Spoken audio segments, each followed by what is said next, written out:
All right, Ken, welcome. Hi, Michael. Great to be here. Yeah, excited to dive in and share a bit more of your story. So we've known each other for quite some time.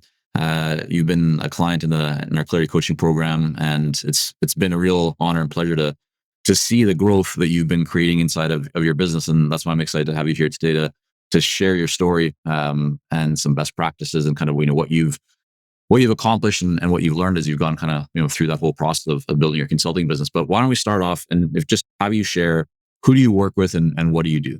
Yeah, absolutely. Thanks, Michael. My company, Ramaley Group, is a boutique management consulting firm that focuses on business process improvement. That's a sort of general skill. What we normally find ourselves doing is working with Fortune 500 clients, helping them improve their business processes and get them in shape for some reason, like a merger has just completed, where they'll say, hey, company A did it this way, company B does it this way. Can we make A plus B be bigger than the sum, right? So mergers are very common. Digital transformations are very common. In fact, one of the huge differentiating points in the way we do digital transformation is our focus on business process, which of course that's our heritage. Business process is where we come from. What we found is a lot of other players in the game, when they do digital transformation, focused more on the digital part, right? So we're specialists in like this technology and this thing over here. My company really is much more about helping you get the business process aligned first, so that then you automate an excellent process. If you automate a broken process, all you get is bad results faster, right? More consistently bad results, right? Nobody wants that. Yeah, let's talk about that a little bit more for a moment, because I think, business transformation is one of these terms that has been, or I should say digital transformation is a term that people have thrown around now for several years. A lot of people still don't understand what it means. And in fact, what I've found from conversations, it can mean different things to different people. So how do you talk about the business process part of it in terms of how you differentiate, but how do you think about having conversations, even in your messaging, just your content, like everything that you do? How do you deal with a term like digital transformation when it can mean so many different things to so many different people? Like what have you learned about that process? What I've learned in speaking with CIOs and CFOs, who are generally the people that speak with us first, is that nobody has a business problem that is, we don't have enough technology. That does not keep anybody up at night. They're not worried about having the latest and greatest. Well, maybe some of the CIOs that like to play with the toys, but not very often, right? Generally speaking, the business problem is something like we spend too much time doing this, or we do too many errors in our invoice processing, or we have no way of running an audit on who served this customer when or whatever, right? They have a business problem. They don't have a technology problem. And what I've learned is that understanding what the business problem is that they want solved is absolutely key number one. And that's the conversation that we have, right? What keeps you up at night? What is the business reason that you're trying to do this? Ironically, sometimes they're so far down the path that they'll say, my biggest problem is I don't have anyone to help me implement Oracle. That's not it. I mean, if it is, then you're thinking small. Let me talk to your boss. Right? Let me talk with someone that's focused on the business. The business problem is it takes our customers too long to check in at our service desk, and our customers are moving to competitors. That's a business problem. Yeah. And you started out as a solo independent consultant. Today, fast forward, you've built a team. You're at significant, levels of revenue. We can talk about any of that in whatever form, makes sense. And you're open to, but I want to kind of take us a little bit back in time, or frame this, that I know that you've been now consulting for over a decade.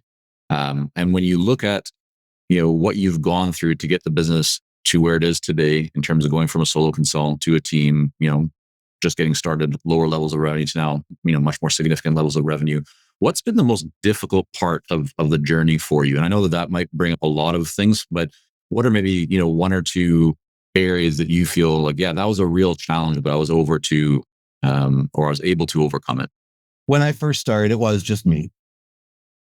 And so there was a limit to how much I could charge, whether I was trying to be results based or whatever. If I told them, you know, I'll do this work, it'll be done in 3 weeks, and it's going to cost you $50,000, they would say that's too much. That's too much per week. Well, it's worth hundreds of thousands. That's too much, right? So there was an optics problem. But the biggest problem I had early on, and honestly, if I were trying to do it alone, it would still be my biggest problem, has always been having the right conversation with someone who understands the business problem in a business way and can have a business conversation with me.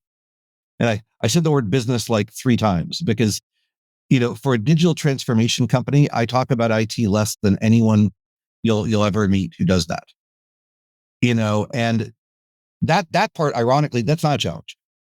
I have worked in IT. I've worked in the business. I worked as an auditor. I've worked in a variety of areas. I've worked as a instructor.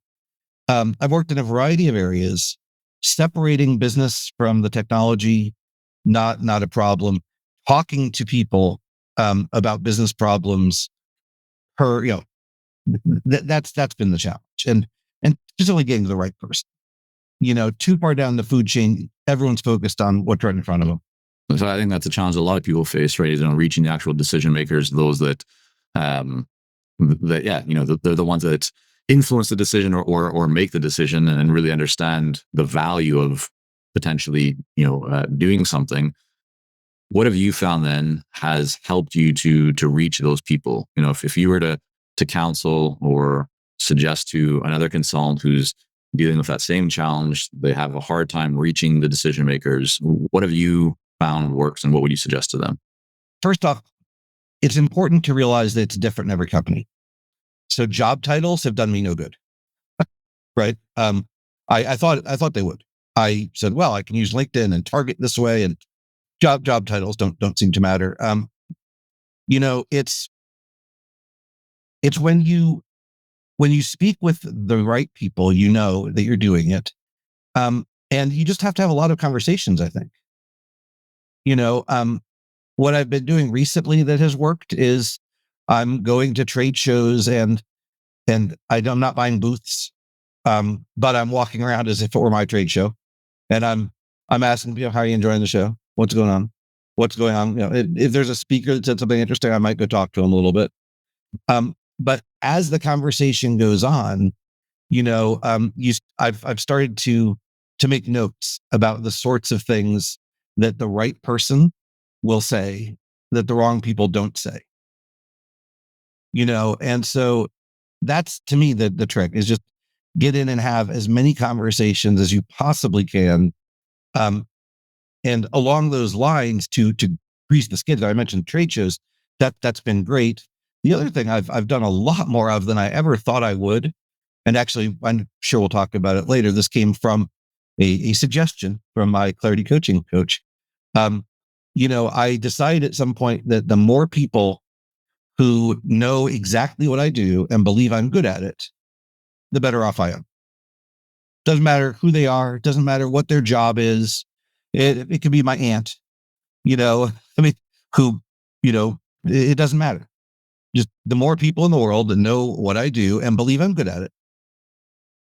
I'm just casting a wide net. Someone someday, I got a call 3 weeks ago that was a referral from someone I last spoke with over 2 years ago. Shame on me. I should have kept up more, but he knew what I was doing. He was in an audit department. She was doing customer experience. He knew I was focused on digital transformation and customer experience as a big part of that, and mentioned me to her. Suddenly I get this call. It's a referral from someone that, again, haven't spoken with for a while. By the way, though, the reason I spoke with him 2 years ago was that I was doing outreach that my clarity coaching coach said to do.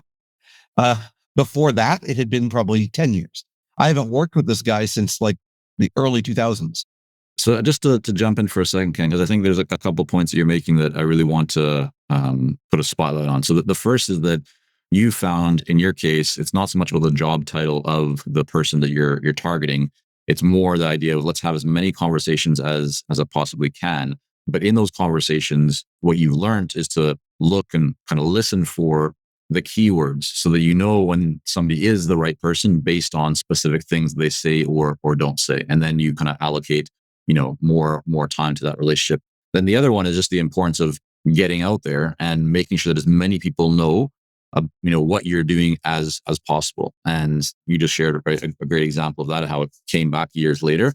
But I think for everyone, right, it's the name of the game in the consulting world is the more conversations you have, the more people, you reach, and you do it in a thoughtful way, or you provide valuable content, then yeah, people, can connect you to the problems you solve or the results that you create. All right. So trade shows have been good for you, network reactivation, focusing on just having conversations. Is there anything else that you've been doing more recently, or, even if we go maybe one chapter back in the growth of your business as you were kind of building, the early days of building the team, anything else from a lead generation or kind of marketing perspective that you've found has helped you to build the kind of pipeline that you have today? We are just now starting to tweak the things you mentioned before, which I would call the basic blocking and tackling. I mean, and let's be honest, still today, if I look at my network, there's people I haven't spoken with probably in 2 years that 2 years ago I was doing kind of the same thing I am now. So it hasn't gotten stale yet, but I should have spoken with them more recently. So I'm still going to spend a lot of time on the basic blocking and tackling. I have to. But we are looking to enhance that. So, for example, there is a trade show coming up in a month. I Part of the reason for the focus on trade shows is I do live in Las Vegas. A lot of them are here, Right. right? I mean, Makes it so easy to it attend. reduces travel expense, right? Sure. Um, Sure. but one of the I'm working with a fractional chief marketing officer, and one of the things that he's doing is we are targeting firms that are going to have a substantial presence at the trade show, specifically leaders in IT, in operations at those companies.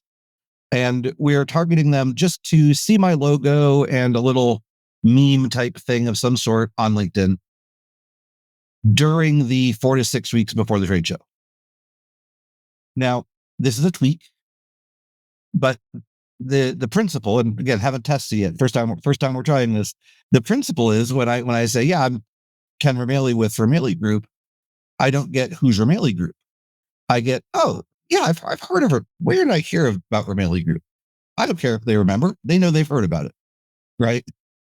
And that's a big deal too, right? Because um, I don't want to spend the first 10 minutes of the conversation justifying why tiny consulting company is talking to behemoth client, right? Let's just get into, I know what I'm doing. Let's talk. I can't help but like sense or feel that you have a different level of confidence than you had when, if we went back, a couple of years or whatever it was when, we first met. And one, I'm just interested to know if that is the case, if you feel that same way. And if so, what do you think has contributed to that? I think that my business has been able to deliver more for the clients I serve. I mean, more, and am I going to say better? Let's say more comprehensive. I don't think I was doing bad work before, but it was just me. So there was a limit, right? I mean, I could go really deep more narrowly. Now I've got a team, I've got some scale, I can go deep more broadly, and I can stand in front of the CIO of a company I do not know and say confidently, I can change the way you deliver your projects. Because I haven't changed some little tweak in their project management process, right? I've overhauled the way they decide if something is worth doing. I've changed the mindset of organizations about measurement, about the importance of business process ownership prior to applying the IT. You could do it at a level that you weren't able to do before when it was just you, is what I'm hearing. That's right.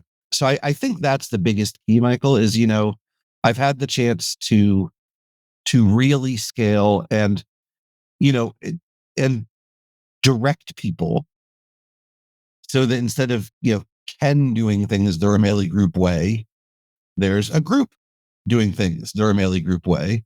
And of course, being a process guy, I have a lot of documented business processes.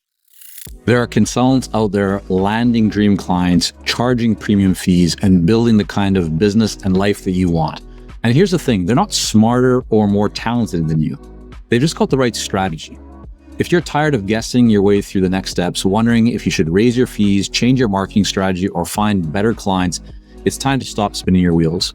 At Consulting Success, we've helped thousands of consultants just like you cut through the noise, get crystal clear on their goals, and build businesses that thrive.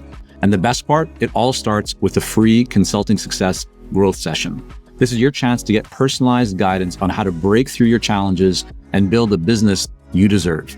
No fluff, no gimmicks, just real strategies that work. So why not you? Why not today? Go to consultingsuccess.com/grow and book your free session now. Let's take the guesswork out of growing your consulting business. Again, visit consultingsuccess.com/grow today. Let me ask you, Ken, there's going to be some people who are joining us right now who are already bought into the idea, the concept of, the power of having a team. They have a team, maybe it's a sizable team.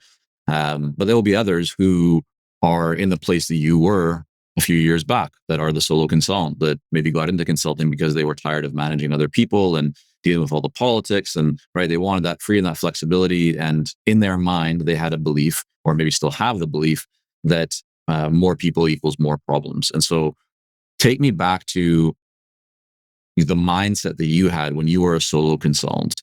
Do you think, or there was something that held you back from building a team sooner, or were there any beliefs that you had that, looking back, maybe weren't real? They were your own limiting beliefs, or just things that you thought were the case but actually weren't?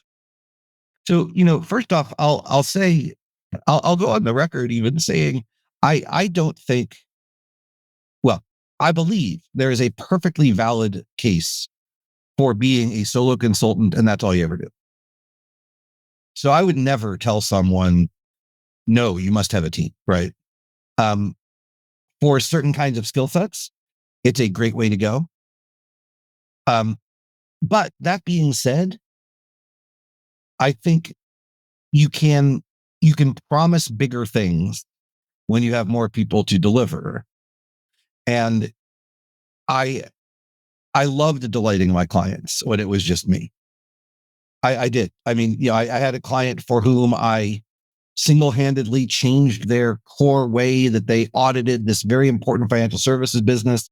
And I was in there and working with them, as sort of extended team members, and really helping and driving. And they did all sorts of good things. If I had had 4 other people, they would have had those same good things faster, with more impact. And, it would have been different. So, in terms of, so your question was about limiting beliefs. I mean, I don't think I ever doubted that it would be useful to have more people to do the work. I think it was more like, I was afraid that having employees would be just its overhead. Right. I mean, I was trying to keep expenses down, down. Like, well, I can get one more year out of this laptop. Making probably silly decisions to keep expenses down, because every dollar I didn't spend was a dollar I didn't have to spend later. And, And how do you view that now? So you've made that leap, right? You've now hired full-time people. You also have a bunch of contractors. Looking back on that, that fear, as you mentioned, and wanting to keep expenses low, what would you tell your old self, who maybe, like, do you feel like you could have and should have done it earlier? Did you view it in the wrong way? Like, what have you learned since you made that transition? So, for me, the key that actually got me off the ledge was wanting to pitch a project that was too big, too fast for me. But it was a good project. As a solo consultant. Right. I mean, the business needed a specific result with a specific time frame. They wanted not quite an end-to-end solution, but a pretty comprehensive solution. And it would have been 80, 90 hours a week for me. I did not start my business so I could work 80 or 90 hours a week. Right. Right. Um, you know, and didn't want to. And honestly, it didn't even make sense. Right. Because there would be a huge bunch of those tasks for which I would be overkill.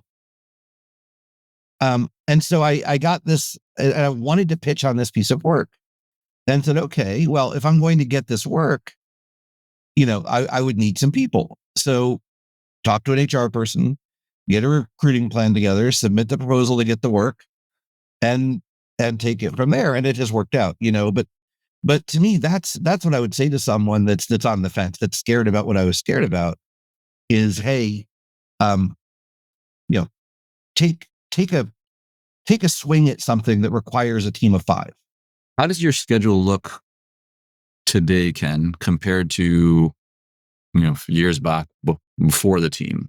Are you working more hours? Are you working on different things?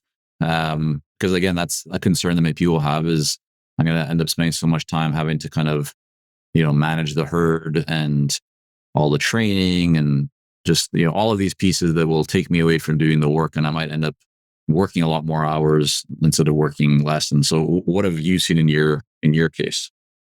So, I wish I could sit here and say I have fully cracked the code on effectively reducing my operational engagement.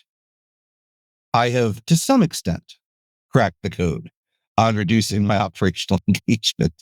I'm down to probably maybe 20 hours a week of operational engagement on clients, with the rest of the time divided between things involved in running the business, like one-on-ones with my staff, personal growth type things. Um, growth for me too, even, and we've got some of that. We've got some measure of, some measure of administration stuff that I still haven't been able to fully get rid of. Getting better though, getting better all the time, gradually find, 2 months ago, I turned over ownership of managing the company intranet to one of my employees. Now he just says, "Oh yeah, Ken, we need a post for the month," and I send them one, and it goes up, and it looks good, and everyone can see it, and it's publicized. And when the policies change, the HR person emails it to them directly. Love it. That kind of stuff. Let's talk about your services. I'm wondering, how have your service offerings changed? I mean, you mentioned that as you've built the team, you've been now able to increase the scope, or deliver a more comprehensive kind of set of services. But if you talk through and maybe just share, have you made any changes? Anything that you've realized? For example, we used to do it the A way before, but we realized that the C way was actually so much better for profitability, or it was so much better for delivering a result, or more positive impact. Any shifts, changes that you've made to your service offerings over the last little while? The services we offer are similar to what they've been in the past.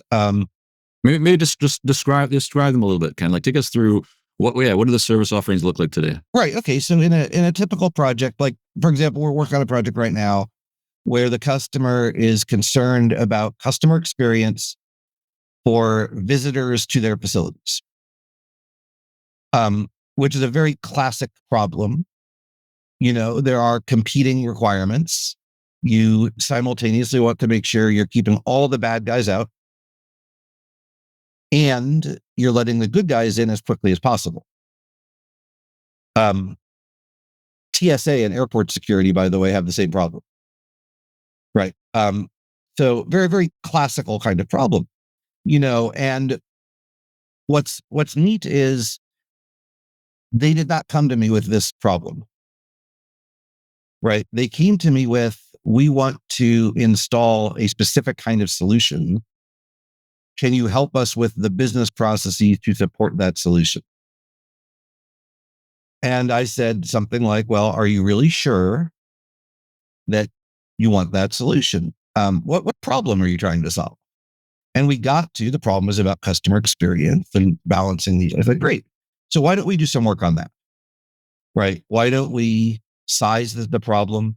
Why don't we do time studies? Why don't we figure out what's really causing your problem? And then absolutely, we will help you with the solution. Now, to accomplish this, I need a team, right? If it was just me, they'd be doing this project for 5 years, you know? So I need a team. But the approach, right? I mean, I can write as if I am a big 4 or 5, I don't know how many there are now, one of those legacy accounting firms that does consulting. I can act like I'm one of them, and just assume, you know what, I'm going to have a guy that does advanced modeling of this type. I'm going to write my proposal, assuming I've got that guy. And if I get the proposal, I'm going to find that guy either as a supplemental subcontractor, which I know I can find, or I'm going to train one of my employees to do it, or maybe one of my employees can already do it. So that's really the difference. I mean, it's the nature of the work. I pitch it as if I've got every resource I could possibly want to get this done in an ideal scenario, and then I can always get those resources now. Let me ask you about that, because some people might have that hesitation to go for, a big project and proposal without already having the person that they're going to bring on locked in and know who they are and make sure that they're available. It sounds like you're saying, I'm going to do some preparation, some research on this, but even if I don't have the exact person, I'm still going to move forward, and I'm not concerned through my network or whatever it might be that I will get the right person. Can you just touch on that for a moment? What gives you that level of, I guess, confidence that you'll be able to find the people that you need? So obviously, I am constantly building my bench.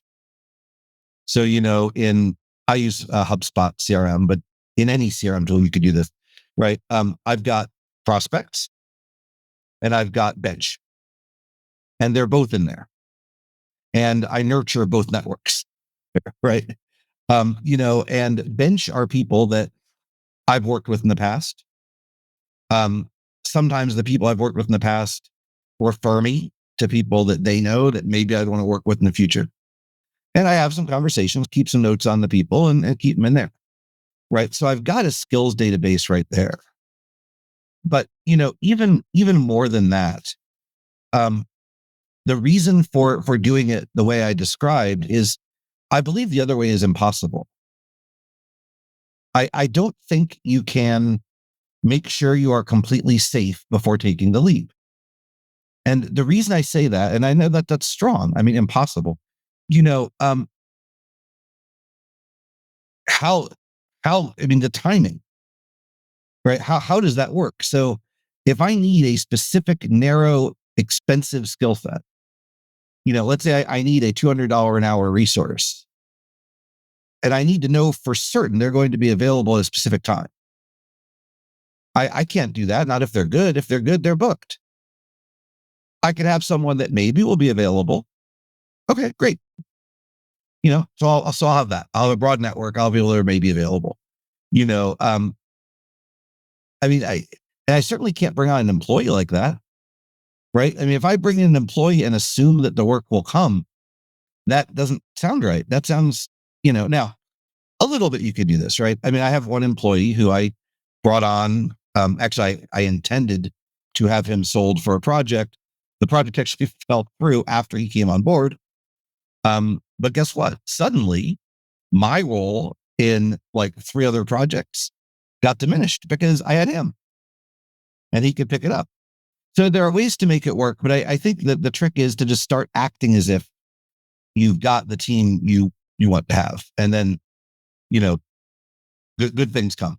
Well, yeah, and I'll summarize it. And from what I'm hearing you say is one, always be building your bench, right? Always. Always be building those relationships, because it gives you what people like to call optionality these days, right? It's puts you in a much better place. And then I think your second point of just having that mindset of I'm going to go for it, right? If you're playing defense all the time, it's hard to win, right? You need to play offense as well. And so that's really what I'm hearing you share.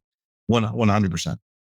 talk to me about pricing, Ken. How has your pricing evolved? I mean, you mentioned you're working with Fortune 500 organizations. I know we talked before hitting record, and you have projects that in some cases can be seven figure, like $1 million+ projects that you target, or so just what have you seen change, or how do you kind of think about your pricing today?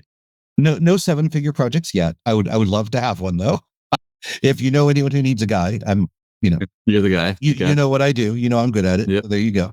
But but regarding pricing, my biggest lesson there really has been flexibility.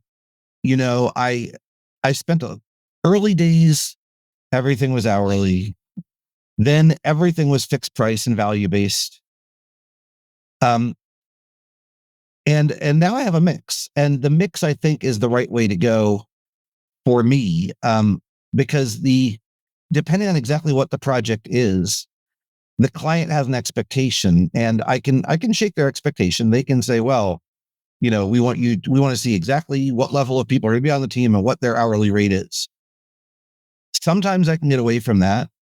Sometimes I can't. And sometimes I wouldn't want to, because, at the time of decision making, if they've got a proposal from me and they've got a proposal from, again, one of the big legacy accounting firms or something, um, it's hard, right, for their proposal to have a rate sheet and my proposal to be a fairly big, hairy number. Right now, somewhere in their proposal, they said, we want a purchase order of at least this much. That is probably a big, hairy number. But it makes it harder for the client. And in certain engagements, that's the right way to go. And I know that's something that that I've had people try to beat out of me and say, no, you must always get them focused on the value. And for sure, right? Given my choice, I love doing those projects. I mean, heck, I hate having to do time tracking so much. I'm like thinking of hiring an assistant just to track my time, like just to ask me where I am and write it down and bill it to the right projects. But I hate doing that. But you got to meet the client where they are. And if that's what it takes to get in the door, then I'll do that. Now, I'll have clients for whom I'm doing, all right, I'll give you, one of these and two of those and a senior one of these for this much. And here's your rate sheet. And then the next project, I say, okay, phase one will be, uh, X dollars and phase two will be Y dollars. Well, how many hours is it? Doesn't matter. Phase one is X dollars and phase two is Y dollars. But you're saying that, so the difference is that's once your foot is in the door, once you've already delivered value, there's a relationship there. You've proven that you're not just talking the talk, you walk the walk, you can deliver. And so now they're more comfortable. That's so the trust is there so that yes, they're not wondering, well, they don't necessarily care so much about the hours because they know that you can already deliver the result. And so as long as that price is a fair price in relation to what the value that they're going to receive, they're okay with it. But if they don't know you well enough, if it's early stage, they haven't done a project with you yet, then what I'm hearing you say is you find that sometimes people want to stick with the way they've done it before, which is, kind of time and materials and so forth. Right. Well, I mean, I had a client once. I met for drinks after a project had concluded. First of many projects I wound up doing for this particular contact. And he said, Ken, the nice thing about doing business with you is it's like doing business with one of those other guys, but you get more direct engagement with the partner, right? Because, the partner is the one that usually sells the work, but then the partner disappears and you're working with the right out of college, but have access to the best practices database people. But with you, Ken, we get the partner right away. And I love that. And I said, well, does the partner show up on your rate sheet as an hourly rate? And they said, yes. And I said, is their hourly rate much more than mine? And they said, yes. And I said, well, given what you just said, would you mind if we fix that on the next engagement? And how did that go over? Well, it wouldn't have to be you. Maybe you could hire someone more junior that could help us. Right, right. Which, by the way, was kind of what I was getting to, right? I mean, that's the model I want. I actually want to do less operational delivery anyway, but I think that's the point is when they focus on hourly, that's fine. As you can get them away from that, it's better. But I'm certainly not going to die on that hill and say, no, I won't do business with you if you insist on, paying me by the hour. I mean, I can just keep jacking up the price per hour and eventually they'll say, how much for the project? Yeah. So, Ken, I want to be respectful of the time that we have in the calendar here. And I know there's so much more that we could go over. We're just kind of scratching the surface in terms of your journey and what you've built. Is there anything that we haven't talked about that you think, for another consulting business founder, something that you've learned, something that you've uncovered or discovered that you want to share? I think the biggest thing is the application of your consulting wisdom to your own business is something that I was not doing and started doing. What do you mean more specifically? So my business, for example, is business process improvement. Um, I didn't have well documented processes for my own business. But also, I never have a client tell me something without questioning it at least a little bit. I'm at least going to think about what they said. When it came to how to grow my business, consulting success was not the first attempt that I made to get other people's ideas about how maybe I could, improve my business. But yet, one of the things I got out of consulting success was an interest and in questioning consulting success's own advice, if that makes sense. I mean, in really thinking about the problem, right? I did not have a coach telling me this is the one and only, official good way to do this. If you're doing it some other way, you're doing it wrong, Ken. Get on the bus. Like I never had that. What I had was, well, why don't you think about why you're not talking to the right people? Well, why don't I think about that? That's a really good idea. But I can't believe I needed someone to tell me you should think about this. Like, of course I should think about this.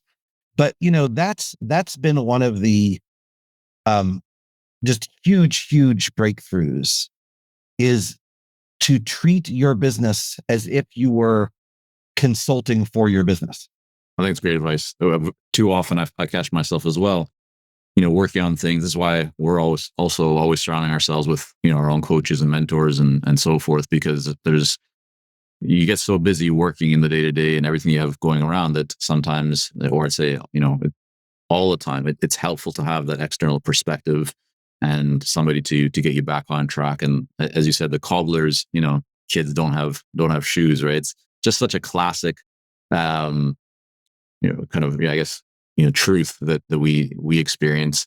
And so I think your example of being this, business process kind of optimization expert, but then, waking up one day realizing, well, maybe I should have a few more processes and SOPs and so forth inside of our business. And I know that that's been key for you to grow and scale your business now with your team. So I appreciate you sharing all that, Ken, and want to thank you again so much for coming on. I also want to make sure that people can learn more about you and about your company. So where's the best place for them to go to learn more?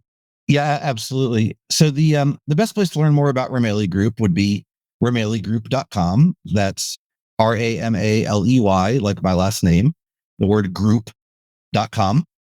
Feel free to find us there. We also have a company page on LinkedIn. Feel free to email me, ken@ramaleygroup.com. Love to hear from people, and the most substantial takeaway that I really want to make sure everyone has heard that has ever heard me speak about anything is that digital transformation is not about the technology.